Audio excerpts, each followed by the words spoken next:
We are joined by Paul Contreras and his daughter Alyssa. As you saw in the piece, Paul was one of those parade goers, sprang into action once that gunfire erupted. Paul, Alyssa, good morning. Paul, it looked super chaotic. Will you just take us into that moment and what made you decide to spring into action? Well, it was just a reaction, you know. I mean, obviously, I'm always on the lookout for red flags at these events, like is there a trans person there, that sort of thing. But yeah, I mean, I hear a gunshot and I see a black guy running away. I mean, I'm not going to be racist here, but I put two and two together, you know. Can I say that? Can I say that on the air? Thank you for being here and sharing your story with us. We appreciate it. People are absolutely waking up. It's not just a two-tier justice system. It is a justice system that is more concerned with optics, that is more concerned with protecting the status quo, the Democrat, industrial complex, than anything else. And people are getting sick of it and speaking out. There is an insane amount of effort to try and cover up the identity of the 2 to 3, I think 2 absolute garbage humans who did what they did in Kansas at the Super Bowl parade. Now, you have probably maybe forgotten about it, but it wasn't that long ago that during the Super Bowl celebration parade, something terrible happened. Loads of kids, received unrequested lead injections from some thugs, as it would appear, who had some sort of personal beef. This wasn't yet another, certain identifying individual wanting to get justice because their parents didn't love them or any of this kind of stuff. It is the number one, what the world doesn't want you to know, what the machine doesn't want you to know, as they try to constantly infringe on your Second Amendment rights, is the number one, other than self-inflicted, most dangerous way to leave this planet with an unwanted lead injection, okay, is through gang violence and small arms fire in the inner cities. If that was erased, the United States would be one of the safest countries in the world. There have been studies done on this, okay? So they don't want you to know that. Democrat-run cities are the most dangerous on the planet. The vast majority of the people who are leaving the planet in an unplanned manner are doing so from small arms and gang and criminal activity in the inner cities. That is an inconvenient truth. There are all sorts of hate statistics that prove that out. Look at what just happened in Minnesota. 2 white police officers and a white fire medic, a fire department member, all gone to a inconvenient offender who was already on a list of not able to own firearms. If only we had laws, even if only we had made laws harder, more laws, none of these people would have lived, or none of these people would have suffered. The fact of the matter is, the criminal element that is removing people from the planet is by far and away the most dangerous. But lawmakers don't want you to know that. Lawmakers don't want you to know that in Democrat-run cities, they aren't safe. They just, quite frankly, are not safe. And we saw this with, Ann Coulter going on Bill Maher the other day, saying that, look, we know Coulter's law, right? If the media doesn't tell you immediately who they are not a white male. And that is almost exclusively correct. I cannot think of a single example where that didn't prove out to be true. Now, we know that the individuals that did what they did at the Super Bowl parade were 2 young black males. We know this. Okay, everybody knows it. There's security footage out there that proves it. Yet the media, Kansas City PD and others, continue to say that they are not going to identify them. Why? Because they are minors, allegedly. Well, let me ask you this. If you're a mass event person at the Kansas City Chiefs parade, the media protects your identity because you're under 18. If you're a fan in face paint at a Kansas City Chiefs game, this is Tim Young's tweet, which went mega viral last night. That's what I'm saying. Like, normies are waking up. The media tries to ruin your life and calls you a racist. How about Kyle Rittenhouse? He was a minor. The media did not protect his identity. How about Nicholas Sandmann? He was a minor. The media did not protect his identity. There are innumerable cases of minors out there where the media does not care to protect their identity. There is a reason why. Tim Young writes, the corporate media claims they won't name the Kansas City people who are being charged because they're under 18. Remember when they tried to ruin Nicholas Sandmann's life, naming him everywhere with an out-of-context 30-second video, or Kyle Rittenhouse, or this young man? And again, look at CNN. 2 teenagers charged in Kansas City event. The city is now grappling with the tragedy.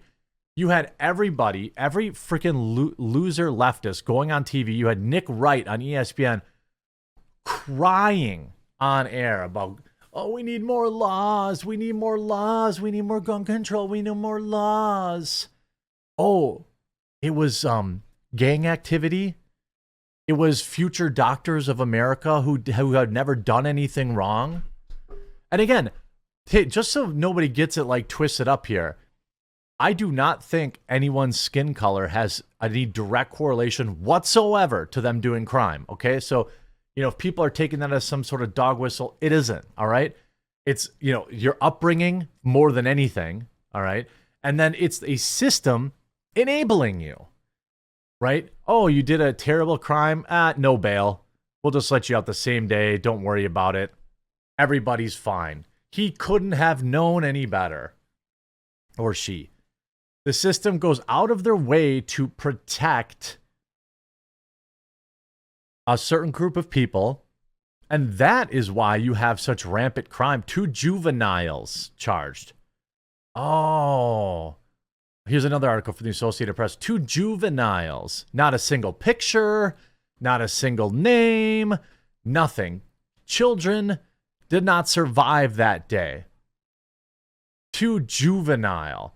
And then when people pointed out, the Kansas City mayor accused the governor of a racial dog whistle. What does that mean? Well, because she called them thugs, he called her a racist. Well, the suspects, because they say, well, the terminology thug is commonly associated with black youth. Well, they were young black men, okay? They were probably involved in gang activity. Why can't we just define reality?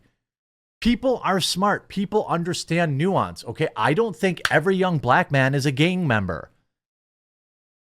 But let's not pretend that the ones that aren't. That's one of the biggest reasons. One of the biggest reasons that you see, at least in my opinion, a problem in these inner city communities are the entire system is set up to keep them out of prison and give them every excuse in the book for bad behavior. Now, of course, keeping the family together would be extraordinarily helpful. It's the single most helpful thing to keeping kids off the streets and reducing crime. But of course, leftism and Marxism are hell-bent on destroying the family unit. BLM themselves is set against destroying the family unit. They said as much on their website. Okay? You see a lot of these, myth-informed. They don't want to admit that black gang violence on the streets of Kansas City spilled over into the Super Bowl. Jack Posobiec exposes the mayor of Kansas City for accidentally admitting the Super Bowl incident. The person that did it was black. Everybody knew that because there was all sorts of security cam footage or cell phone footage and things like that. Here's the mayor.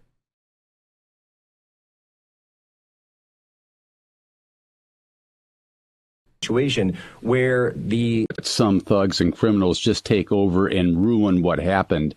I have respect for the governor. We get along well. I disagree strongly with how he would describe that situation. I certainly do think this was criminal activity. It was lawlessness. But thugs is a dog whistle. So a dozen people got unwanted lead injections that day. And this dude's worried about dog whistles. The reason people think the way they do is because of this stuff, right? Why are you protecting them? Why isn't the black community calling this out. They're more worried that that Lucas guy, the comedian, made a joke about St. Floyd. This is, and witnesses say that one of the individuals was spinning around in a circle and firing indiscriminately. Why are you protecting him? Why don't you admit that this is bad behavior and it is probably now we don't know, it could be drug related, not all, it was clearly a personal beef, at least according to many reports, that spilled out. Now, why are they covering for this individual? I don't know. I happen to feel that you can judge individuals based on their individual actions. I don't think, this individual person did one thing. You know how many trans people have been doing terrible things in the last year? I don't think every trans individual is going to do that. I think disproportionately there's a high percentage of them right now, and we should be asking why. What can we do or change or modify to reduce the number of this? To nip it in the bud, so to speak, before they walk into some Catholic school. Okay, why is that? Why is it so evil to ask that question? Why are we not allowed to ask that question? Is Kansas City more worried about dog whistles? The mayor of Kansas City is more worried about dog whistles than the crime itself and the dozens of people that, had their life forever affected by it. It's insane to me. 22 with over half of them being kids, people, were affected that day. But you're more worried about the people that did it than those whose lives were lost or were forever changed. And it's absolutely pathetic, and people are getting sick of it. I hope you enjoyed this video. If you did, please do leave a like on it. And we'll talk to you again real soon.